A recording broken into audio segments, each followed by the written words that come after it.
नमस्कार। संपूर्ण वसुंधरा वर्धमान ग्रुप से पूजा सरीन का अर्थ आवर में आप सभी का स्वागत है। आज हमारे साथ में सीनियर मास्टर लुधियाना से रचना गुप्ता मैडम हैं, जो हमारे हमें ध्यान करवाएंगी और साथ में क्वेश्चन आंसर या शेयरिंग हम उनके साथ में ले सकते हैं। नमस्कार दीदी। नमस्कार Pooja. Thank you for inviting me. और मुझे आज यहाँ पर बहुत अच्छा लग रहा है आकर, क्योंकि ये मेरा अपना ही घर है।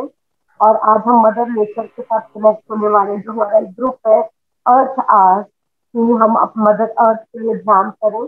मदर अर्थ जो इस टाइम पे हीलिंग प्रोसेस से निकल रही है, अगर हम सब इकट्ठे कलेक्टिव मेडिटेशन करेंगे तो मदर अर्थ को बहुत सारी हीलिंग एनर्जी आएंगी और इस टाइम से हम बहुत आराम से निकल आएंगे। तो थैंक यू पूजा, ये जो ग्रुप बनाने के लिए भी बहुत बहुत धन्यवाद है। जो हमारा संपूर्ण वसुंधरा वर्धमान ग्रुप है, ये अपने आप में एक बहुत ही यूनिक ग्रुप है। तो मुझे फर्स्ट टाइम कृपा सर ने उसमें ऐड किया, तो मुझे ग्रुप में जाकर बहुत अच्छा लगा, जैसे मेरी मन की मुराद पूरी होगी। क्योंकि मैं भी प्लांट्स से, अभी मेडिटेशन के बाद मेरा नया पैशन था प्लांट्स के साथ कनेक्ट होना। तो वो कहीं ना कहीं मेरी वो जैसे उसमें हमने कितनी अच्छी अच्छी वर्कशॉप रखी थी, तो वो बहुत अच्छा एक प्लेटफॉर्म लोगों को मिला।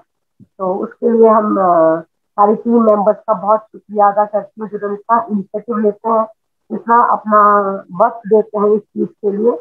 तो मैं चाहूंगी कि सब लोग इस अर्थ आर में भी आए। हम इकट्ठे मदर अर्थ के लिए जब ध्यान करेंगे तो मदर अर्थ को बहुत सारी हीलिंग ऊर्जा मिलेगी। तो चलिए अब हम शुरू करते हैं आज का ध्यान। हम ध्यान करेंगे। ध्यान बहुत ही सरल है। उंगलियों में उंगलियां फंसा लीजिए, पैर क्रॉस कर लीजिए या चौकड़ी मारकर बैठ जाएं और आंखें बंद कर लें।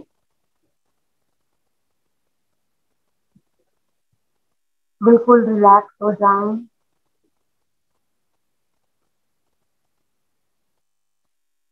ना कोई सोच, ना कोई विचार।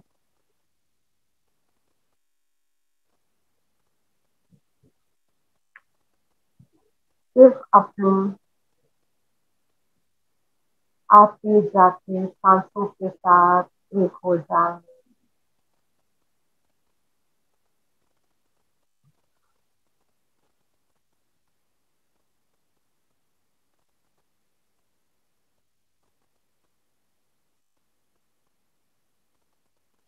इस अर्थ आर में हम अपनी धरती माँ के लिए ध्यान करेंगे। धरती माँ के साथ ध्यान करेंगे। जब हम ग्रुप में ध्यान करते हैं, ऊर्जा का दायरा 3 गुना अधिक बढ़ जाता है। हमारी मेडिटेशन और प्रभावशाली हो जाती है।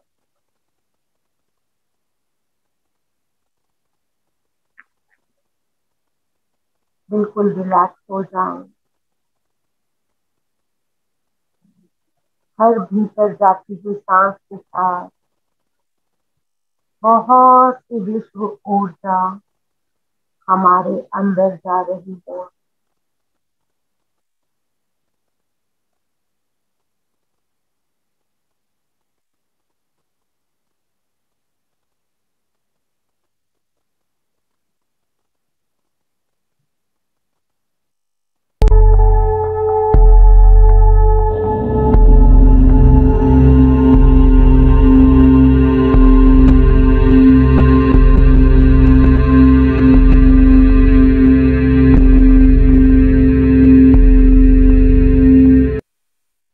बिल्कुल रिलैक्स हो जाएं। आंखें बंद कर लें। अपने चश्मे उतार लें। इस समय ध्यान करने का समय है।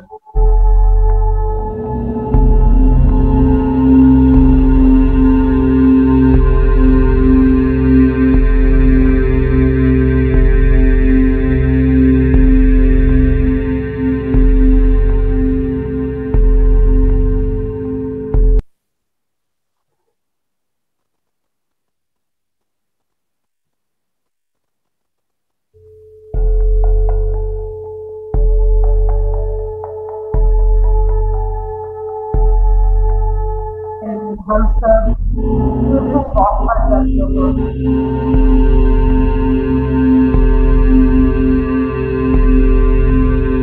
आप हो जाए,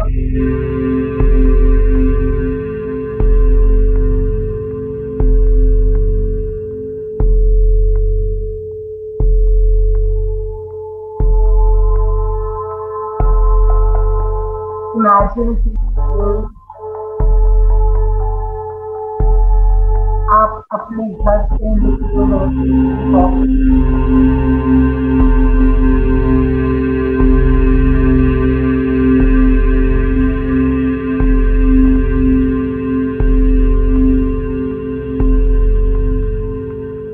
आपके घर के थोड़ी सी पास ही एक मिनी जंगल है। आप हर रोज शाम को वहां वॉक करने के लिए जाते हैं।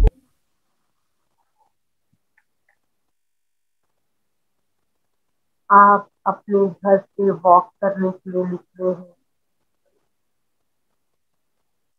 और चलते चलते आप एक पार्क के गेट के पास पहुंच चुके हैं।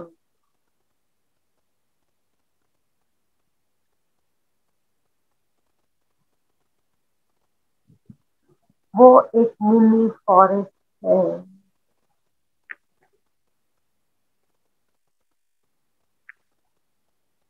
आप उस पार्क के अंदर जा रहे हैं।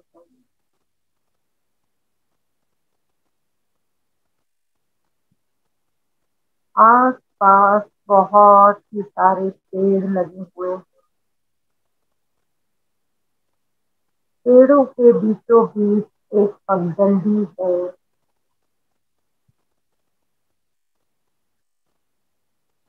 आप उस पगडंडी पर चलते जा रहे हैं।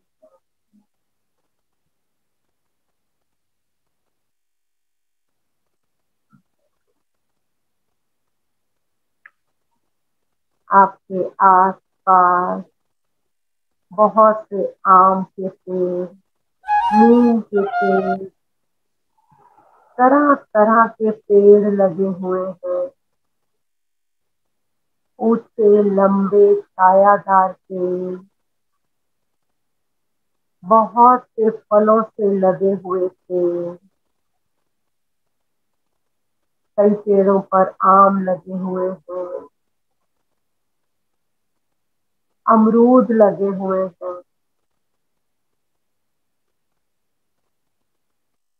लीचियां लगी हुई हैं। ये सब देखकर आपके मन को बहुत प्रसन्नता हो रही है। वापस उस पगडंडी पे आ जाएं।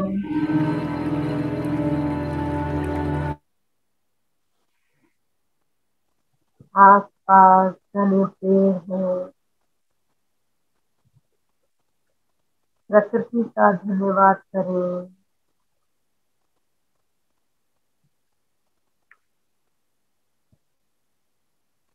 झरने का धन्यवाद करें।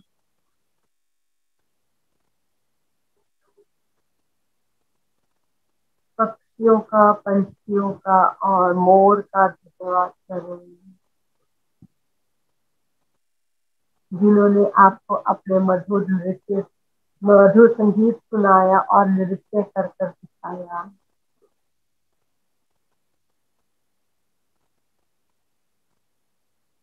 रंग बिरंगे फूलों का, फलों से लदे हुए पेड़ों का, सबका धन्यवाद करते जाएं। आगे एक बहुत विशाल पेड़ है। वो पीपल का पेड़ है। उसे टाइट सा हग करें। देखिए आपको पेड़ से कितनी ऊर्जा मिल रही है। जैसे माँ अपने बच्चे को अपने आंचल में छुपा लेती है, अपना प्रेम देती है, अपना वात्सल्य देती है, अपनी ममता देती है, उतना प्रेम हमें इस पीपल के पेड़ से मिल रहा है। हमारे हृदय में बहुत सी ठंडक पहुंच रही है। शीतलता पहुंच रही है। माँ के दुलार जैसी ऊर्जा मिल रही है। एक संकल्प लीजिए कि आज से हम कोई पेड़ नहीं काटेंगे और बहुत सारे पेड़, नए नए पेड़ लगाएंगे। अपने वातावरण को फिर से हरा भरा करेंगे। अपने पर्यावरण का ध्यान रखेंगे।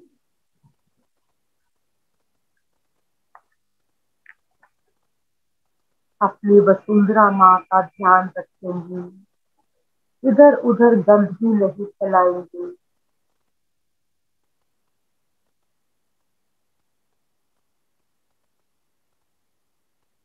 उस पेड़ का धन्यवाद करते हुए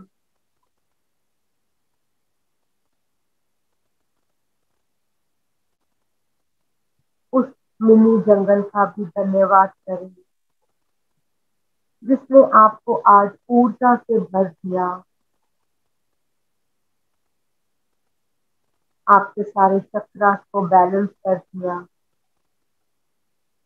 आपको पृथ्वी तत्व, जल तत्व, अग्नि तत्व, वायु तत्व, आकाश तत्व से भर दिया। हमारा शरीर भी इन 500 तत्वों का ही बना हुआ है। एक दिन हमने भी मिट्टी में मिल जाना है, पर जब तक जीवन है इस धरती माँ की हम देख रेख करें, अपने पर्यावरण का ध्यान रखें।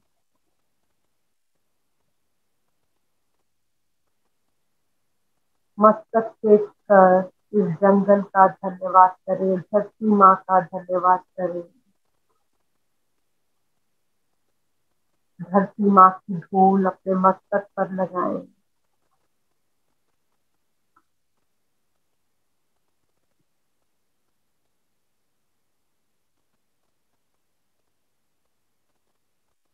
अब इस ऊर्जा को समेट कर आप वापस अपने घर की ओर चले जाएं।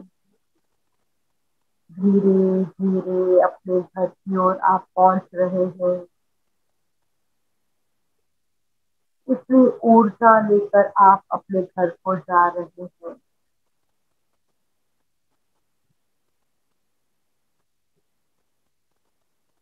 आप अपने घर तक पहुंच चुके हैं।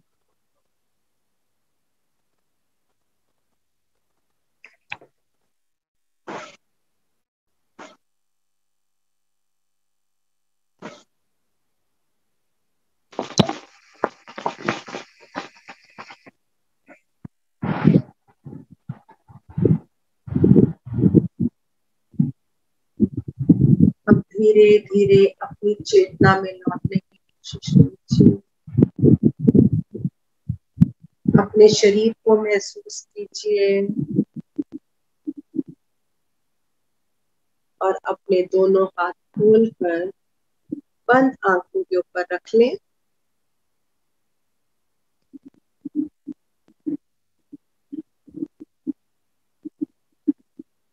और जब आपको ठीक लगे हाथों के अंदर ही आंखें खोल लें और हाथ नीचे ले आए।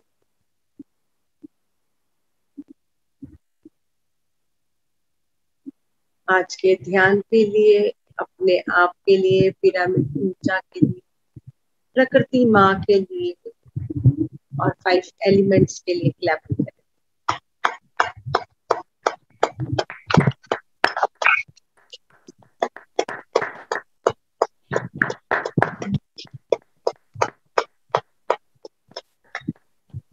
आप सबका बहुत बहुत बहुत धन्यवाद।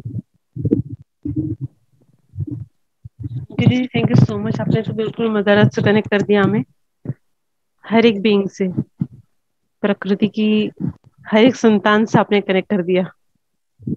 अमेजिंग मेडिटेशन, बहुत ही अच्छा। आपकी आवाज में भी इतना ऊर्जा है, बहुत ही ऊर्जा है। और आपके साथ गाइडेड मेडिटेशन करने का मजा ही कुछ और आ जाता है। Thank you Puja. Thank you दीदी, थैंक यू सो मच। यहाँ पे जो भी पार्टिसिपेंट्स हैं हमारे साथ में, अगर आप अपना अनुभव सुनाना चाहते हैं, आपको कोई सवाल है मैडम से पूछना चाहते हैं, तो आप अपना हैंड रेस कर सकते हैं। कोई भी किसी को शेयरिंग करनी हो, कुछ बात करनी हो, इतने दिन में अर्थ आवर हुआ है, इससे रिलेटेड कोई भी सवाल हो तो आप अपना सवाल पूछ सकते हैं।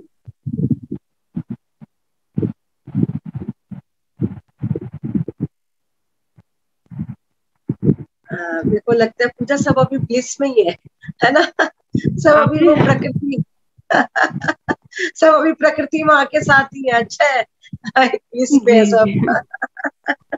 जी जी, आशा जी बात करना चाहते हैं जी। नमस्ते मैम। नमस्कार जी।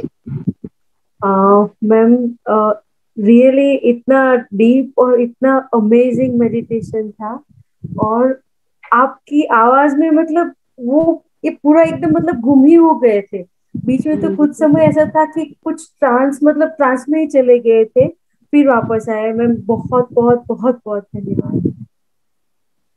बहुत गहरा ध्यान कराते हैं रचना दीदी, आप बहुत ही गहरा ध्यान कराते हैं। थैंक यू सो वाकई में मच। पूरा आप मदर अर्थ से कनेक्ट पूरा करा देते हैं, हमें पूरा रियलाइज करा देते हैं कि यस वी आर वन, हम कोई अलग नहीं है। और ना जब मैं एनिमल के साथ कनेक्ट हो रही थी पूजा, मेरी आंखों में आंसू आ रहे थे। मुझे लग रहा था अब मेरे से बोला नहीं जाएगा, मेरा गला भरने आ गया जब उनकी मैं आंखें देख रही थी, करुणा देख रही थी कि हम भी आपके भाई बहन हैं, हम जी और जीने दो। तो ये मैसेज एकदम कहाँ से आया, कैसे आया, तो मैं भी सुन के बहुत हैरान थी कि कब मास्टर्स आपके मुंह से क्या निकलवा देते हैं। यस यस, बिल्कुल सही कहा दीदी। और हम भी, मुझे भी वही, इतना मेरा दिल भर आया था जब आप गाइडेड मेडिटेशन करवाए थे, तो वाकई में इतनी वननेस सी फील हो रही थी, और ऐसा लग रहा था कि हम वाकई में भाई बहन, हम क्यों उनकी तरफ ध्यान नहीं दे रहे, हमारा क्यों ध्यान नहीं जा रहा उनकी तरफ। उनके पेन को भी हमें फील करना चाहिए, क्यों हम पेड़ पौधों को काटते हैं, क्यों हम जो है एनिमल्स को, ये हम इतना हम कंपैशन, हमारे लव क्यों नहीं आ रहा, आना चाहिए, बिल्कुल आना चाहिए। और मैं तो ना यही कहती हूँ, देखो हम जब मरेंगे तब भी हमें लकड़ियों की जरूरत पड़ेगी ना पूजा, जब हमारे शरीर को जलाया जाएगा तो कम से कम हम उतनी लकड़ियां तो लगा कर जाए, उतने पेड़ तो लगा के जाए कि जो हम पेड़ काटेंगे अब हमें जलाने के लिए, उतने हमने अपनी कंट्रीब्यूशन तो दी हो कम से कम। और कुछ नहीं कर सकते तो उतनी कंट्रीब्यूशन जरूर करके जाए, जितनी लकड़ियां हमें जलाने के लिए चाहिए उतने पेड़ तो जीते जी अवश्य लगा दीजिए, ताकि हमें मन में गिल्ट ना हो कि किसी और के लगाए पेड़ हमने यूज किए हैं। तो मैं तो यही कहूँगी कि अपना कंट्रीब्यूशन देकर जाए धरती माँ। यस राइट, वेरी नाइस दीदी, बहुत ही अच्छा लगा आपका ध्यान करके। सविता जी आप अपने ओपन में कीजिए। सविता जी अपन हेलो, हाँ जी, नमस्ते मैम। नमस्ते। नमस्ते पूजा मैम। नमस्ते। नमस्ते। नमस्ते रचना ma'am.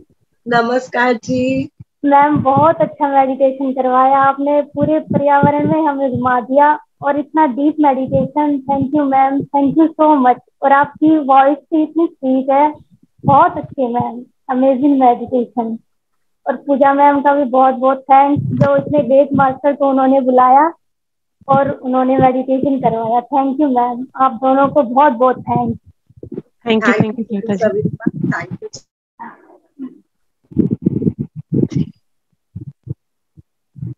Thank you so much ji. Ketu ji भी हमारे साथ में हैं। नमस्ते पूजा जी। नमस्ते, कैसे हैं? नमस्ते, बस अच्छी हूँ। बहुत ही अच्छा लगा रचना दीदी का आज वो। नमस्ते रचना दी। नमस्कार जी। मैं निकल ही नहीं पा रही थी मेडिटेशन से। बहुत बहुत डीप चली गई थी। ऐसे सच मेरे को ऐसा कुछ मैम एक्सपीरियंस नहीं होता। मैं 2 साल से जुड़ी हुई हूँ, बट मेरे को खैर वो भी नहीं है, शिकायत भी नहीं है कि मेरे को एक्सपीरियंस क्यों नहीं होता, क्योंकि मेरे को बहुत अच्छा लगता है मेडिटेशन करने के बाद।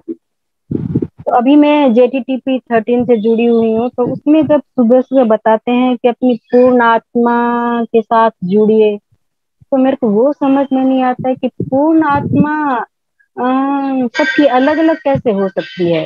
जैसे हम आत्मा, जैसे सनरेज की किरणें सन से आती है, सब एक ही सन होता है।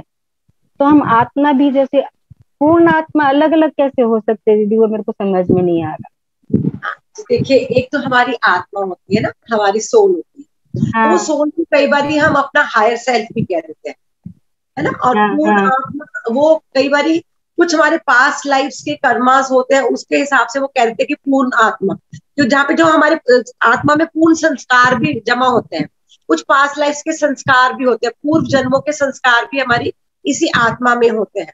इस आत्मा में कितनी लाइफ टाइम्स के संस्कार भरे पड़े हैं। तो कई बार वो कहते हैं कि पूर्ण आत्मा, जो हमारे पूर्व संस्कार इस आत्मा में जमा हुए हुए हैं, और हमारा जो हायर सेल्फ है उसको भी हम कहते हैं सर्व आत्मा। अपनी जो अपनी हमारा हायर सेल्फ है, हमारा ओवर सेल्फ है, वो हम आत्मा के ही कितने उसको डिविजन्स कर देते हैं। जैसे कि ना, जैसे पूर्व संस्कारों के आधार पर जो इस लाइफ टाइम में हमने एक्युमुलेट किए हैं संस्कार, कुछ हमने पिछले जन्मों के संस्कार किए, वो सब उसके ब्लूप्रिंट्स का है, उसका छाप कहाँ पर है, इसी आत्मा में। तो कितने सेगमेंट्स बन जाते हैं इस आत्मा के ना। जैसे कुछ इस आत्मा के इस जन्म के संस्कार हैं, कुछ पिछले जन्मों के संस्कार हैं, कुछ उससे पिछले जन्मों के संस्कार हैं। तो कितने चीजें हम लेकर आते हैं। कई बार हम कहते हैं मैंने इस जन्म में तो कभी किसी का मन नहीं दुखाया, किसी को तकलीफ नहीं पहुंचाई, मेरे को इतनी तकलीफ क्यों आ रही है ना। बार बार ये प्रश्न पूछता है कि मेरे को इतनी तकलीफें क्यों आ रही है। वो इस लाइफ टाइम की नहीं हो सकती, कई बार हमारी पूर्व जन्मों की हो सकती है, जो पूर्व जन्मों के पूर्व वो पूर्ण आत्मा में, जो हमारी आत्मा के उसमें एक छाप छपी हुई है, जो पूर्व जन्मों की जो छाप है ना, तो वो इम्प्रिंट जिसे हम कहते हैं, वो हमारी आत्मा के अंदर सब छपे होते हैं। तो जब हम ध्यान में आते हैं, कितने जन्मों के हम कार्मिक बैगेजेस खत्म करते हैं, इस जन्म के नहीं, कितने जन्मों जन्मों के। तभी हम कहते हैं अधिक से अधिक ध्यान करें। कई लोग कहते हैं मुझे 2 साल हो गए, 3 साल हो गए, अभी तक मेरी सिचुएशन वैसी की वैसी है। तो मैं सबको ये कहना चाहूंगी कि इसमें कोई नो टाइम नो स्पेस वाला ध्यान जो है, इसमें कोई टाइम के साथ बाउंडेशन नहीं है कि मेरे इस जन्म के मेरे को ध्यान करते 2 साल हो गए तो मेरे अभी भी कर्मास वही के वही है। हमने अभी पता नहीं कितने पूर्व जन्मों के आत्मा में जो भी संस्कार भरे हुए हैं, कितने कितने जन्मों के, पहले हम उनके ब्लूप्रिंट्स को निकाल रहे हैं, उनके संस्कारों को रिमूव कर रहे हैं, कितने बैड कर्मास को रिमूव कर रहे हैं। और जब हमें कुछ दिखाई नहीं देता तो बहुत अच्छी बात है, नहीं दिखाई देता, क्योंकि जब हमें दिखाई देता है तो हम उसी को एनालाइज करते रहते हैं शाम तक, और हमारी जितनी भी एनर्जी होती है वो ड्रेन हो जाती है। 80% लोगों को कुछ भी दिखाई नहीं देता, पर हमारी इंट्यूशन पावर से, टेलीपैथिक पावर से, हमारे अंदर जैसे कि सिंक्रोसिटीज कहते हैं, जैसे कि हमारे आगे जैसे हम एक डिवाइन प्लान के हिसाब से चलते जाते हैं। जब हम अपने आप को सरेंडर कर देते हैं, समर्पण कर देते हैं, तो हर चीज डिवाइन प्लान के हिसाब से होने लगती है, एक एक्सेप्टेंस हमारी लाइफ में आ जाती है। तो जो ये पूर्ण आत्मा, हमारी पूर्ण आत्मा वगैरह जो है, जो हमारी इस आत्मा एक ही है, पर जो हमारे पिछले पूर्व जन्मों के कर्म, संचित कर्म है, प्रारब्ध कर्म है, वो सब उसके ब्लूप्रिंट्स हमारी आत्मा में ही है। तो उसके आधार पर कहते हैं कि पूर्व जन्मों के जो कर्म है, उस हम, क्योंकि बॉडी बदलते रहते हैं, आत्मा तो वही है ना। अगर मान लो मैं पिछले जन्म में मेल मेंबर थी, एक मर्द थी, तो जो मैंने पिछले जन्मों में किया उसके भी ब्लूप्रिंट्स कहीं ना कहीं मेरी इसी आत्मा में है ना। अगर आत्मा एक ही है, इस लाइफ टाइम में मैं फीमेल हूँ, तो इस जन्म के भी मेरे जो प्रारब्ध कर्म है, संचित कर्म है, वो और इकट्ठे होते होते आ रहे हैं। ठीक है ना। तो वो हमारे को जो वो पूर्ण आत्मा के मीन्स अपने पूर्व कर्मों को भी हमने कॉल करना है। किसी लाइफ टाइम में मैंने किसी को तंग किया है, तो उस पूर्व कर्मों में भी हम जाते हैं, वो पूर्ण आत्मा वो है। ठीक है। मीन्स हमारी कंप्लीट सोल, और कंप्लीट सोल में कितने पूर्व जन्म भी है, कितने पूर्व संस्कार भी है, कितने सारे कर्म भी है, प्रारब्ध कर्म, संचित कर्म, कितने कर्म हम करते आते हैं, इकट्ठे हुए होते हैं। उन सबको भी हमने ध्यान के माध्यम से क्लीन करना होता है। Thank you so much ma'am. Thank you so much. Anita ji unmute कीजिए। नमस्ते रचना जी। नमस्कार। बहुत अच्छा मेडिटेशन रहा आपका। मेरा एक सवाल है कि जब हम ये कहते हैं कि हम सोल हैं, we are the soul, we are not this body, तो फिर हम बॉडी के द्वारा जो कर्म किया गया होता है, फिर हम वो कैरी फॉरवर्ड कर करके आगे कैसे चलते हैं? फिर हाउ इज दिस? देखिए, हम ये नहीं कह सकते we are not bodies, we are bodies. ये बॉडी एक चैनल है, ये एक माध्यम है। सोल वही है, बॉडी हम हर बार चेंज करते हैं, जैसे हम कपड़े चेंज करते हैं। तो वो जो कर्म हम करते हैं, बॉडी ही कर्म करती है, और उसके अंदर जो आत्मा है वो उसको गाइड करती है। जो उसकी सोल है, हमारे अंदर जो सोल है, वो बॉडी को डायरेक्शंस देती है करने के लिए। अब जैसे कि आज आपकी बॉडी ने आपको डायरेक्शन दी होगी, कि गाइड किया होगा कि आज चलो अर्थ आवर में चलो, ठीक है। तो अब हमारी बॉडी जो है वो हमारी सोल, माइंड, तीनों चीजों से बनी हुई है। माइंड, बॉडी, सोल की अलाइनमेंट है। ये तीनों का अपना अपना कार्य होता है। सिर्फ आत्मा भी काम नहीं करती, सिर्फ बॉडी भी काम नहीं करती, सिर्फ माइंड भी नहीं काम करता। ये तीनों एक दूसरे को निर्देश देते हैं, एक दूसरे को काम करते हैं। तो आपका नेक्स्ट क्वेश्चन क्या था कि कर्मास पे क्या क्वेश्चन था आपका, अनिता? मतलब ये फिर हम नेक्स्ट लाइफ में कैसे कैरी फॉरवर्ड करते हैं। और एक कि जब हमारी आत्मा हमें गाइड करती है ये कर्म करने के लिए, तो why this body is involve, why दुखा इन आवर बॉडी? देखिए, अगर ये बॉडी नहीं होगी हमें कोई देख ही नहीं पाएगा ना। क्या हम सोल को देख पाते हैं? हमारी एक सोल है। मान लो कि इस जन्म में मैंने किसी का मर्डर किया, तो मान लो कि मैं आपको एक लाइव एक्सपीरियंस बताती हूँ। एक लेडी थे, उनके ना घुटनों में बहुत दर्द रहता था। इतना दर्द था कि एक टाइम आ गया उनको व्हील चेयर पे बैठना पड़ा। तो वो उन्होंने बहुत मेडिसिन की, पर मेडिसिन से भी फर्क नहीं पड़ा उनको। तो हार कर वो एक साइकियाट्रिस्ट के पास गई और एक हीलर के पास गई। तो वो उनको उनकी पास्ट लाइफ में लेके गया कि वो किसी एक जेल की जेलर थी, मेल थी, और वो कोई कैदी भाग ना जाए, वो जब भी नया कैदी आता था ना उनके घुटने तोड़ देता था वो जेलर। उसकी इतनी पिटाई करता था कि ये भाग ही ना पाए, और उसके घुटने तोड़ देता था।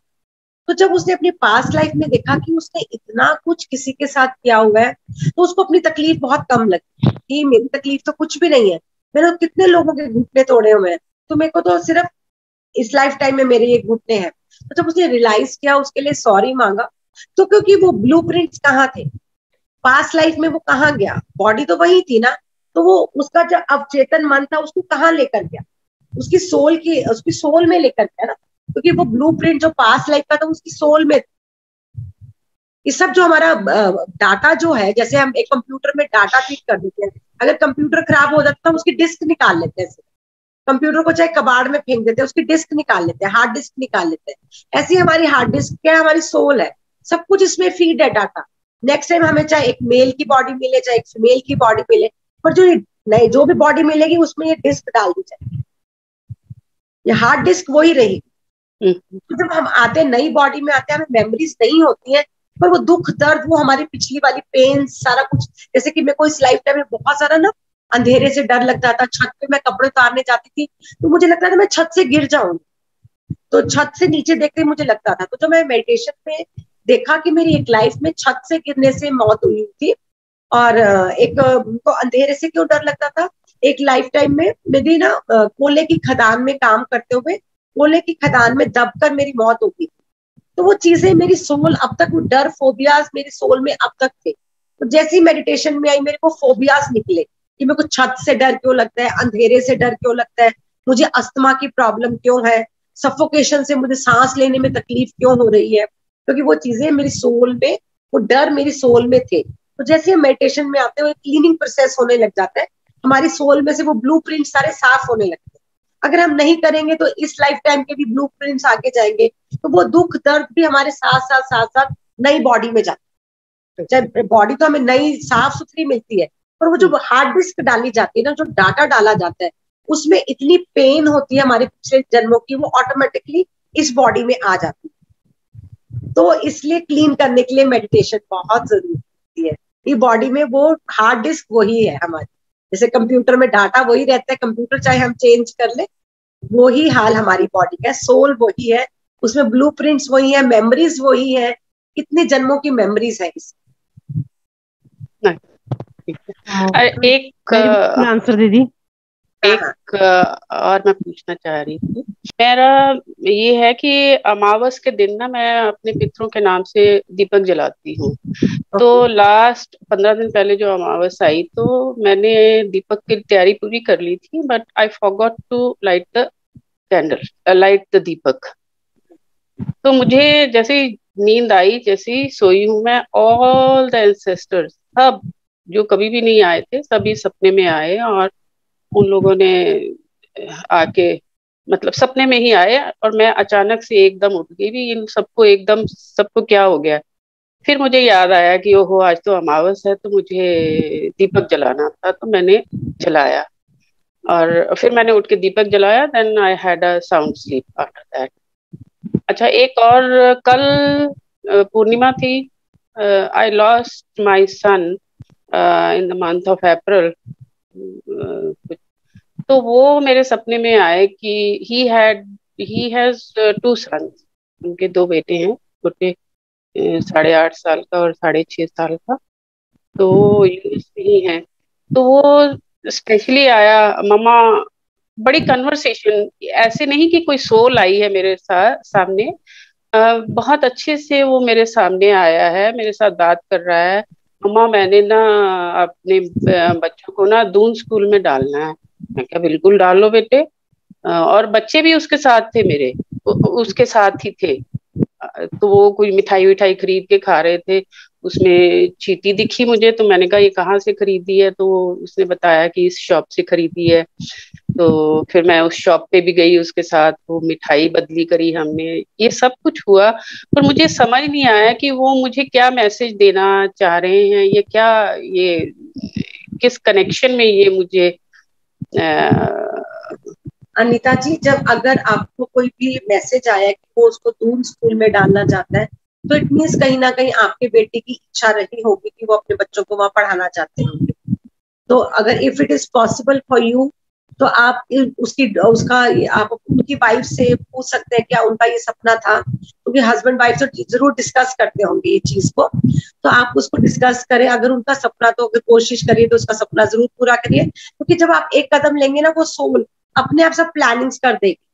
जब अगर एक सोल का ड्रीम होता है ना, तो वो अपने आप प्लान हो जाएगा, उसका दून स्कूल के लिए अपने पेपर वर्क भी हो जाएगा, अपने आप फंड्स भी आ जाएंगे, सब कुछ आ जाएगा। बस कदम लेने के लिए वो आपको प्रेरणा दे रहा है कि वो आपके द्वारा ये काम करवाना चाहता है। तो ये अगर आपको ये ड्रीम में आया है, तो आई एम श्योर कि कुछ पर्पस जरूर है इसके पीछे।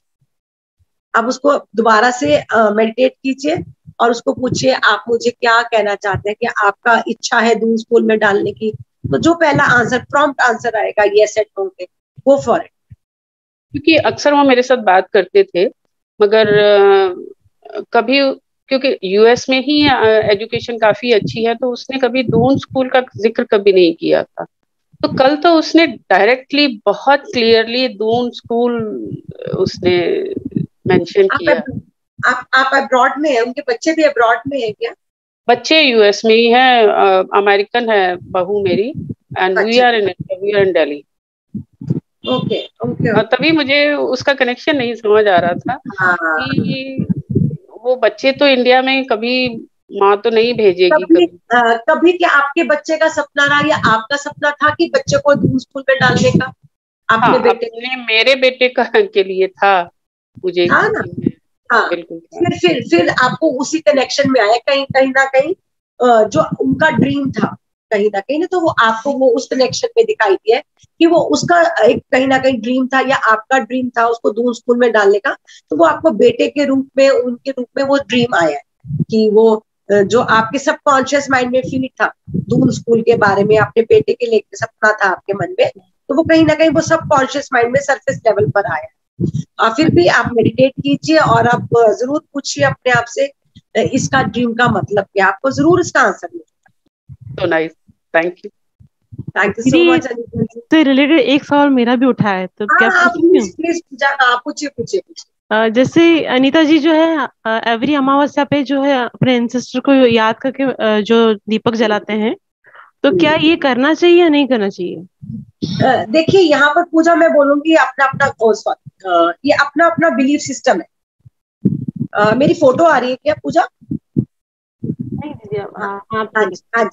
पूजा, मैं यहाँ पे बोलूंगी ये अपना अपना बिलीफ सिस्टम है। उनको अच्छा लगता है तो उनको करना चाहिए, अगर मुझे अच्छा लग रहा है तो मैं ये सबका अपना अपना बिलीफ सिस्टम है, इसके लिए कोई हार्ड एंड फास्ट रूल नहीं है। अगर कईयों को घर पे अमावस्या के दिन खाना खिला के बहुत अच्छा लगता है, अपने चाहे एंसेस्टर्स का नाम नहीं भी लेते, पर उनको लगता है कि किसी को हम खाना खिलाएंगे तो उनको बहुत अच्छी फीलिंग होती है। तो मैं ये कहना चाहूंगी हर कोई अपनी फीलिंग के हिसाब से है, ये मत सोचिए कि ये वर्जित है या मना किया हुआ है किसी ने। अगर हमें अच्छा लग रहा है तो हमें जरूर करना चाहिए। अगर हमें दीपक जलाने में अच्छा लग रहा है, हमें लग रहा है कि हमारे एंसेस्टर्स खुश हो रहे हैं, तो प्लीज गो फॉर इट। अपने कभी कभी हमें अपने मन की भी सुननी चाहिए, अपने मन के अनुसार भी करना चाहिए। जैसे हम त्योहार है, कोई दिवाली आते, कई लोग दीपक जगा के मनाते हैं, कई लोग कैसे मनाते हैं, कोई लोग मेडिटेशन करके मनाते हैं, जिसको जैसे खुशी मिलती है। अब कई लोग शिवलिंग पर दूध चढ़ाते हैं, तो कई लोग कहते हैं तो अच्छा गरीब को दूध पिला देते तो अच्छा था। पर अगर उसको आनंद आ रहा है शिवलिंग पर दूध चढ़ा के, तो ये उसका बिलीफ सिस्टम है, ये उसका अपना एक भगवान के साथ कनेक्शन है ना। तो हम किसी चीज को राइट रॉन्ग नहीं कह सकते यहाँ पर, ये सबके अपने आनंद आने की बात। या तो मैं ये कुछ मास्टर्स को मैंने कहते सुना है कि हमें जितना उनको याद करते हैं उतने वो हमारे साथ में मतलब यहीं रहते, वो आगे की जर्नी में नहीं जा पाते हैं। या तो मुझे ऐसा लगा कि शायद ये होगा कि हमें उनको याद करके रोना नहीं है। हाँ, अगर उनके साथ जो जर्नी बीते उनको या जो खुशी वाले पल हैं वो याद करके हम उनको याद करते हैं, या पूजा जब क्या होता है, जब हमारा कोई लव्ड वंस चले जाते हैं, तो अब जैसे मैं अगर अपने हस्बैंड की बात करूं, मेरे हस्बैंड की डेथ के बाद तो मैंने 40 डेज तो ठीक है, अभी एक व्यक्ति के जाने का तो अपने 35 इयर्स किसी के साथ बिताए हैं, और अपने लाइफ पार्टनर के जाने का दुख तो है ही है। तो मैंने पूरी तरह से उस दुख को भी जिया कि ये मेरा हक है, बीइंग अ वाइफ उनके लिए रोना, उनको याद करना, ये बीइंग अ वाइफ मेरा हक है। तो मैं क्यों उस चीज में, तो मैंने पूरा जो भी जितने दिन भी मेरे अंदर से इमोशंस आए, रोना भी आया, चीखी चिल्लाई भी, तो वो मैंने किया जो भी मेरे को अंदर से आया। तो उसके बाद एक ठहराव अपने आप आता जाता है, एक ऊर्जा से आप भर जाते हो। मास्टर्स आपको हेल्प करते हैं इस चीज में आगे बढ़ने के लिए। तो जो भी इमोशंस है, नहीं तो अगर हम अंदर सप्रेस कर लेंगे तो वो कहीं ना कहीं इमोशंस रह जाते हैं। उसके बाद अब कभी जैसे कि अगर मेरे को जैसे अब हम बात भी कर रहे हैं, तो मुझे लगेगा मेरे हस्बैंड कहीं बैठे हैं और वो स्माइल कर रहे हैं। जैसे उनका एक सोफा फेवरेट था मेरे कमरे में जो था, वहां पे वो मेडिटेट करते थे। तो जब मैं उनकी बात करती तो मुझे लगता है वो सोफा पे बैठ के मेडिटेट कर रहे हैं। तो उनको हम एंसेस्टर्स को बस ऐसे रोकर याद नहीं करना कि आप लोग कहाँ चले गए, आपके बिना हमारा क्या होगा। उससे जाने वाली आत्मा को बहुत तकलीफ होती है। बस हम ये कह सकते हैं आप जहां पे भी हो खुश रहो, लाइट में रहो, प्रकाश में रहो, और आप हमें अपनी वहां से ब्लेसिंग सेंड करते रहो। तो जब हम उनको वही आपकी वाली बात अच्छी मेमोरीज में याद करते हैं, स्माइल करते हैं और खुश रहते हैं, तो वो जाने वाली सोल भी खुश रहती है। अगर हम बहुत रोते हैं, तड़पते हैं, तो वो जाने वाली आत्मा आगे नहीं बढ़ पाती, क्योंकि सोल का अपना एक प्लान होता है, सोल का अपना एक मैप होता है। जितना हमारे साथ रिश्ता होता है उतना ही हमने निभाना होता है। उसके बाद अकेले आए हैं और अकेले ही जाना होता है। I hope you got the answer Pooja. दीदी बहुत बढ़िया, बहुत ही अच्छी क्लैरिटी आ गई, बहुत अच्छी अंडरस्टैंडिंग आ गई। थैंक यू सो मच दीदी। Thank you.